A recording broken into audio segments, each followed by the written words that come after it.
Bihari bulls में आप सभी का स्वागत है। So this is day 5 of teaching you how to start trading. So आज की जो हमारी टॉपिक है वो है फेयर वैल्यू गैप। बेसिकली इसे इम्बैलेंस भी कहते हैं। एंड ये हमें वो एरिया बताती है जहाँ पे इंस्टीट्यूशंस के ऑर्डर पेंडिंग है। So market fair value gap से ही रिएक्ट करती है। अगर आप एसएमसी पूरा सीखना चाहते हो then fair value gap is the most important topic of SMC. तो इस वीडियो को बहुत ही ध्यान से देखना। अगर आप थोड़ी भी मिस्टेक करते हो देखने में तो जो आपकी नॉलेज है एसएमसी की आधी अधूरी रह जाएगी। एंड मैं हमेशा बोलता हूँ आधी अधूरी ज्ञान ज्ञान ना होने से ज़्यादा खतरनाक है। तो आगे बढ़ते हैं हमारे टॉपिक की ओर। सो टॉपिक का नाम है एफ वी जी। इसे एफ वी जी भी बोलते हैं एंड इम्बैलेंस भी बोलते हैं। सो बेसिकली ये रिफ्लेक्ट करती है कि इंस्टीट्यूशंस के ऑर्डर्स कहाँ पे पेंडिंग है। सो मान लो मार्केट ऐसे धीरे धीरे चल रही है, ठीक है, मार्केट अचानक से ऐसे बूम कर जाती है। तो ये जो यहाँ पे मार्केट जब बूम करती है ना इस एरिया से, तो इस एरिया पे होता क्या है कि बहुत सारे बाई ऑर्डर्स आ जाते हैं।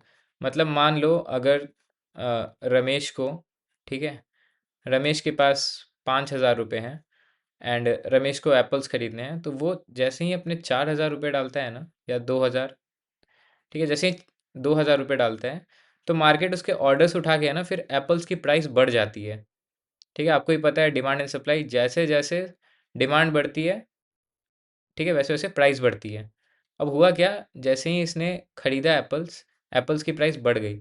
अब इसे तो टोटल 5,000 का खरीदना था, ये 3,000 का भी नहीं खरीद पाया। ठीक है, मान लो एप्पल की रेगुलर प्राइस 50 रुपये होती है, ठीक है, एंड जैसे ही इसने 50 रुपये पे बाई करा एप्पल्स, तो एप्पल्स की प्राइस बढ़ के अब 100 रुपये हो गई। बट रमेश को पता है कि एप्पल्स की जो प्राइस है, फेयर प्राइस, वो 50 रुपीज़ ही है। ठीक है, या तो 100 रुपीज़ मान लो, 100 रुपीज़ फेयर प्राइस है और ये प्राइस चल के चली गई है 150 पे। अब रमेश क्या करेगा, 150 रुपये में अपने सारे एप्पल्स बेच देगा। ठीक है, एंड उसे 100 रुपये का प्रॉफिट हो गया। 50 में खरीदा, 150 में बेचा, 100 रुपये का प्रॉफिट हो गया। एंड जब एप्पल वापस से नीचे गिरेगी प्राइस, ठीक है, तो रमेश को जो 3,000 के और एप्पल्स खरीदने थे वो वापस यहाँ पे अपने ऑर्डर्स प्लेस करेगा। अब आपको क्या लगता है, जब मार्केट इस एरिया में थी, ठीक है, जब पहले इस एरिया में मार्केट थी, रमेश ने 2,000 एप्पल्स खरीदे तो प्राइस बूम हो गई। अब वापस से जब प्राइस अपने फेयर वैल्यू पे आ रही है, ठीक है, इस जोन में आ रही है, रमेश वापस से 3,000 के एप्पल्स खरीदेगा तो प्राइस वापस से स्काई रॉकेट होगी। ठीक है, तो रमेश को मैंने इंस्टीट्यूशन की जगह रखा है एंड एप्पल्स को मैंने स्टॉक के प्राइस या फिर गोल्ड के प्राइस, आप कुछ भी मान लो, ठीक है, कोई भी मेटल या कमोडिटी या फिर निफ्टी, बैंक निफ्टी, कुछ ही मान सकते हो आप, ठीक है, उसके जगह पे रखा है। अब होता क्या है, जब जब इंस्टीट्यूशंस अपने ऑर्डर्स प्लेस करती है, इंस्टीट्यूशंस ना हमेशा बास्केट में ऑर्डर प्लेस करती है। ऐसा नहीं है कि उसे टाटा के स्टॉक 100 रुपये में ही खरीदने हैं सारे। मान लो ये टाटा का स्टॉक ही है, 50 रुपये का है, तो इंस्टीट्यूशंस क्या करेगी, 100 लॉट डालेगी 50 रुपये में, 100 डालेगी 51 रुपीज़ में, 100 डालेगी 52 रुपीज़ में। क्योंकि होता क्या है, जैसे जैसे हमारी बाइंग होती है वैसे वैसे प्राइस फ्लक्चुएट करती है। अब इंस्टीट्यूशंस अगर सारे ऑर्डर्स अपने 50 पे डाल देगी ना तो उसके ऑर्डर्स पेंडिंग रह जाएंगे। ठीक है, इवन दो ये चीज़ 100-100 रुपये करके डाल रहे हैं, 100-100 बास्केट ऑर्डर प्लेस कर रही है, बट फिर भी प्राइस हाइक होने की वजह से बाद में जब एक पॉइंट के बाद ये 55 या 56 में मिलने लगे तो इंस्टीट्यूशंस बोलेगी कि भाई अब डालना सही नहीं है, अब हम फेयर वैल्यू पे नहीं खरीद रहे हैं, अब प्राइस ऑलरेडी हाइक हो चुकी है। तो जब वो प्राइस 50 रुपये से बढ़ने लगेगी, 150 चली जाएगी, तो इंस्टीट्यूशंस क्या करेगी, उन्हीं टाटा के स्टॉक्स को बेच देगी। ठीक है, जैसे ही बेचेगी प्राइस गिरने लगेगी। एंड जब प्राइस गिरने लगेगी तो एक टाइम ऐसा आएगा जब उन्हें ऐसा लगेगा कि जो जो उनके ऑर्डर्स पेंडिंग रह गए थे, जो वो खरीद नहीं पाए थे स्टॉक्स, उनमें अब वो पैसा डालना चालू करेंगे। अब जैसे ही पैसा डालना चालू करेंगे मार्केट वापस से बूम करेगी।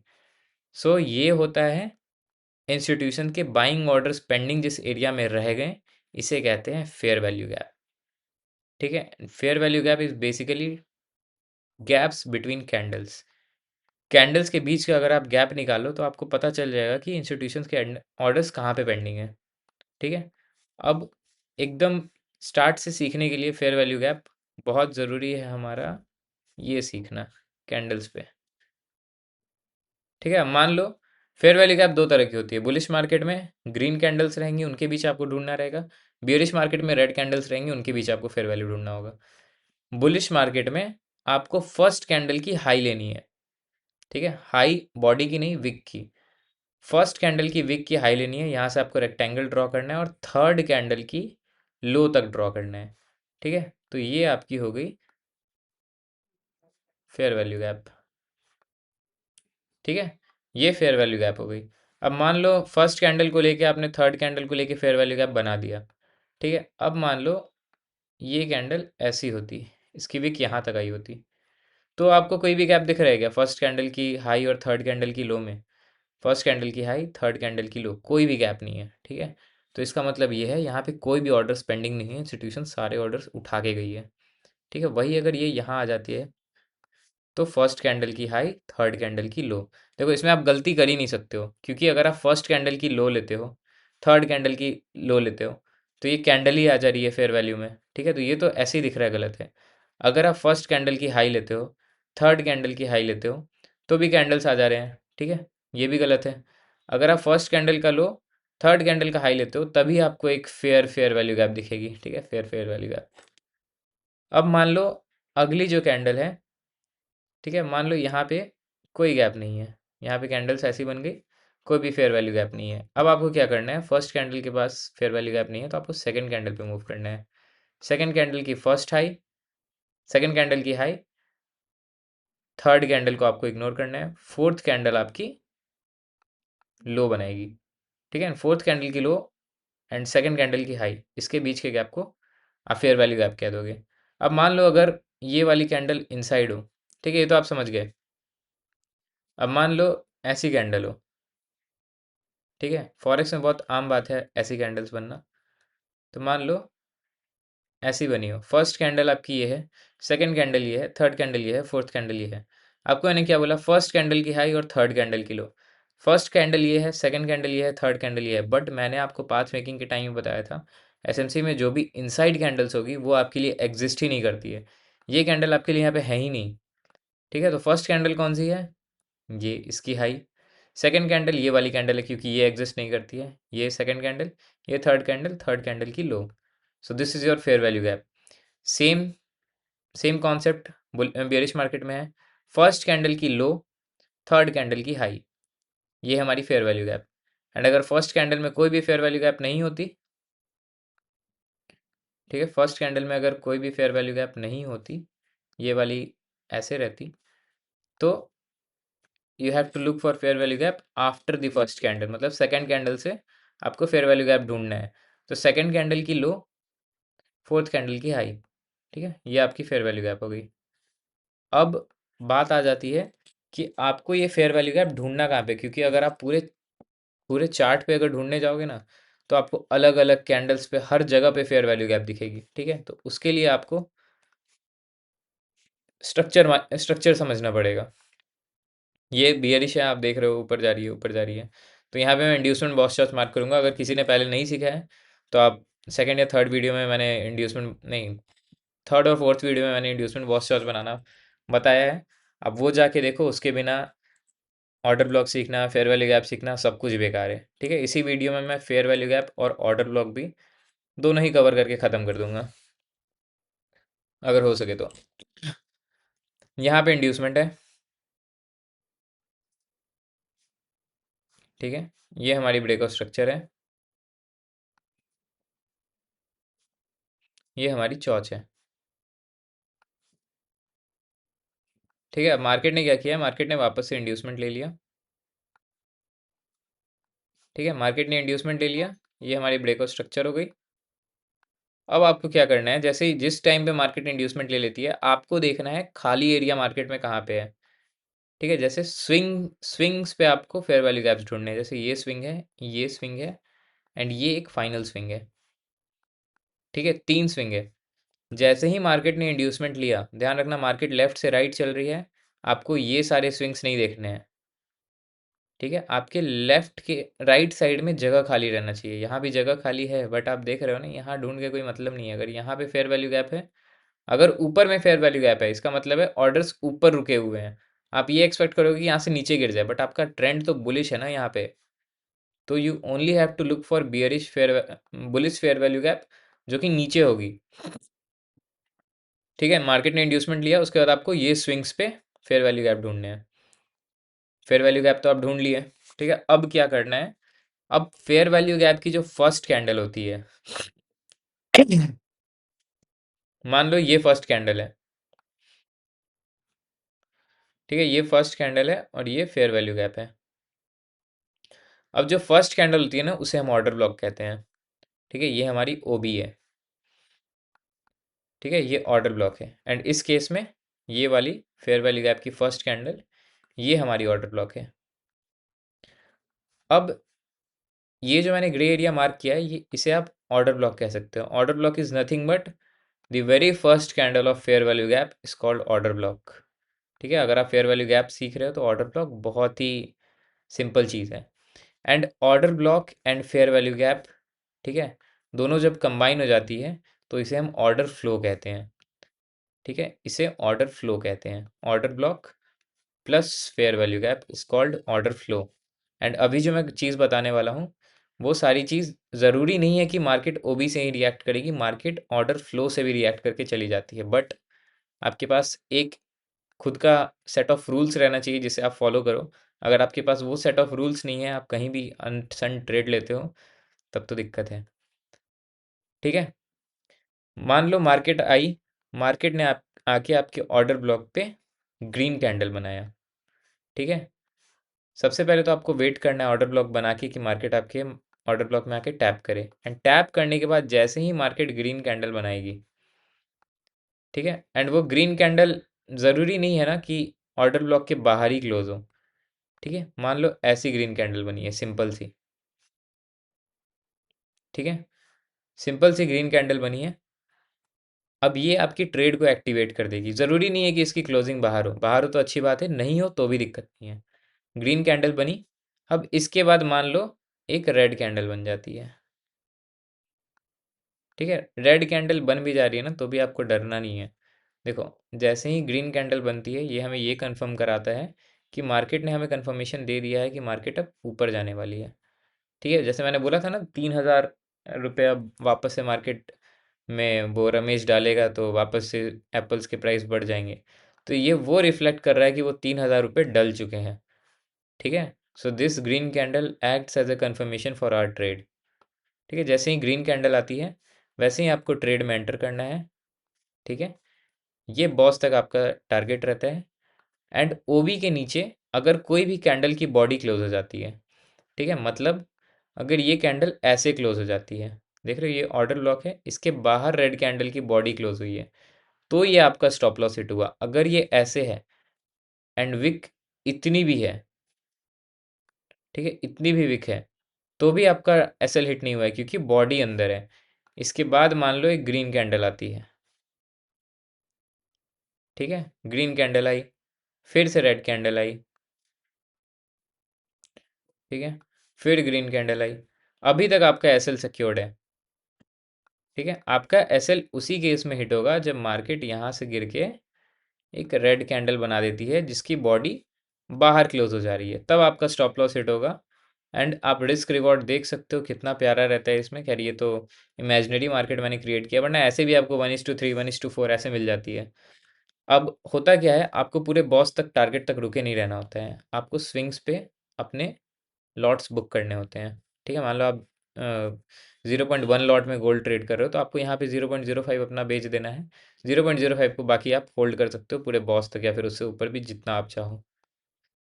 ठीक है, अब यहाँ पे Indian market and forex market की मैं कंपैरिजन करके एक चीज़ बता देता हूँ। अगर आप ऑर्डर ब्लॉक पे ट्रेड लेते हो एंड आपकी इंडियन मार्केट में मार्केट ऐसे चल गई, ठीक है, तो आपको सिर्फ एक लॉट पे 200-300 का लॉस नहीं होगा। ये जो मार्केट घूमी है इतनी देर, इसे कहते हैं प्रीमियम डीके। ठीक है, सो इस प्रीमियम डीके की वजह से आपका जो प्रीमियम है वो काफ़ी गल जाएगा, मतलब प्रीमियम के प्राइसेस कम हो जाएंगे। उसकी वजह से जो लॉस आपको 2 रुपये का ही होना था, वो आपको 8 रुपये का होगा। सो इस मामले में forex market is way better than Indian market, क्योंकि फॉरेक्स मार्केट में ये प्रीमियम डीके या फिर थीटा डीके, टाइम डीके, ये सारी चीज़ें नहीं है। अगर यहाँ पे यहाँ से यहाँ तक आपको जितना लॉस होता, सेम यहाँ से यहाँ तक भी होगा। ठीक है, टाइम की वजह से आपको कोई एक्स्ट्रा लॉस नहीं होने वाला है। एंड यही सबसे बड़ी रीज़न है जिसके वजह से आपको इंडियन मार्केट अवॉइड करना चाहिए एंड फॉरेक्स मार्केट की तरफ मूव करना चाहिए। ठीक है, अब मान लो मार्केट इस ऑर्डर ब्लॉक में रिएक्ट ही नहीं करती है। ठीक है, ग्रीन कैंडल बनती ही नहीं है, मार्केट यहाँ से बिना कंफर्मेशन दिए गिर जाती है। ठीक है, मार्केट गिर गई। अब मार्केट गिर के दूसरे ऑर्डर ब्लॉक में आ गई, तो ऑर्डर ब्लॉक में दूसरे ही आके जैसे ही मार्केट ग्रीन कैंडल बनाती है, आपको फिर से वैसे ही करना है। इसी ऑर्डर ब्लॉक के नीचे कैंडल क्लोजिंग आपका स्टॉप लॉस रहेगा, बॉस तक आपका टारगेट रहेगा। एंड अब ये ऑर्डर ब्लॉक वैलिड नहीं है, जैसे ही इस ऑर्डर ब्लॉक के बाहर एक भी कैंडल क्लोज हो जाती है रेड कलर की, ठीक है, जैसे ही रेड कलर की कैंडल क्लोज हो गई ना, उसके बाद एक कितनी भी बड़ी ग्रीन कैंडल आ जाए, इतनी बड़ी ग्रीन कैंडल आ जाए, ठीक है, फिर भी ये आपकी ट्रेड एक्टिव नहीं होगी। ठीक है, ऐसा नहीं है कि ये वाली ऑर्डर ब्लॉक जब इनवैलिडेट हो गई है एंड उसके बाद कंफर्मेशन आ रही है तो आप यहाँ से ट्रेड उठा लोगे। ठीक है, ऐसा बिल्कुल ही नहीं है। इसके बाद you have to wait for market to tap into another order block. जब तक दूसरे ऑर्डर ब्लॉक में मार्केट टैप इन नहीं करती है, तब तक आपको ट्रेड नहीं उठाना है। एंड ये रूल आपको बहुत ही स्ट्रिक्टली फॉलो करना है, वरना आप अपने कैपिटल से हाथ धो बैठोगे। मार्केट अक्सर ऑर्डर ब्लॉक को इनवैलिडेट करके फिर बड़े कैंडल्स बनाती है, जिससे एसएमसी यूज़र्स को लगे कि एसएमसी ट्रेडर्स को लगे कि मार्केट जस्ट ट्रैप कर रही थी, उसके बाद से मार्केट ने कंफर्मेशन दे दिया, अब हम एंटर कर लेते हैं, मार्केट ऊपर चली जाएगी। बट एक्चुअल में मार्केट आपको एंट्री करा के फिर नीचे घुमाएगी, बहुत देर घुमाएगी घुमाएगी, आप एग्जिट कर दोगे, फिर ऊपर जाएगी, फिर आप एंटर करोगे, फिर घुमाएगी घुमाएगी घुमाएगी, फिर आपको बाहर निकाल के फिर फटेगी ऊपर। ठीक है, तो इतना ड्रामा अवॉइड करो। जब तक मार्केट आपके सेटअप पे ना आए, तब तक ट्रेड मत लो। ठीक है, अब मान लो मार्केट किसी भी ऑर्डर ब्लॉक पे नहीं आती है मार्केट, या फिर ऑर्डर ब्लॉक पे आती भी है। ठीक है, ऑर्डर ब्लॉक पे आई मार्केट, मार्केट थोड़ी ऊपर गई भी, ठीक है, आपने प्रॉफिट बुक नहीं किया, मार्केट नीचे गिर गई। ठीक है, तो सारे ऑर्डर ब्लॉक्स खत्म। अब मार्केट का ट्रेंड ही चेंज हो गया। ठीक है, मार्केट अब बियरिश हो गई। अब मार्केट ऐसे स्ट्रक्चर्स बनाएगी। ठीक है, अब मार्केट ने ऐसा स्ट्रक्चर बनाया, तो ये आपकी इंड्यूसमेंट हो गई, ये आपकी ब्रेकआउट स्ट्रक्चर हो गई। एंड आपको अब क्या करना है, ऑर्डर ब्लॉक्स ढूंढने हैं। सो ऑर्डर ब्लॉक आपकी ये होगी, ये होगी, ठीक है, ये होगी। अब ध्यान रखो, ये नहीं होगी, यहाँ पे नहीं होगी, क्योंकि इसके राइट साइड में कोई जगह खाली नहीं है मार्केट के लिए। ठीक है, यहाँ जो भी ऑर्डर्स थे वो ये वाली कैंडल उठा चुकी है, उठा के गिर चुकी है।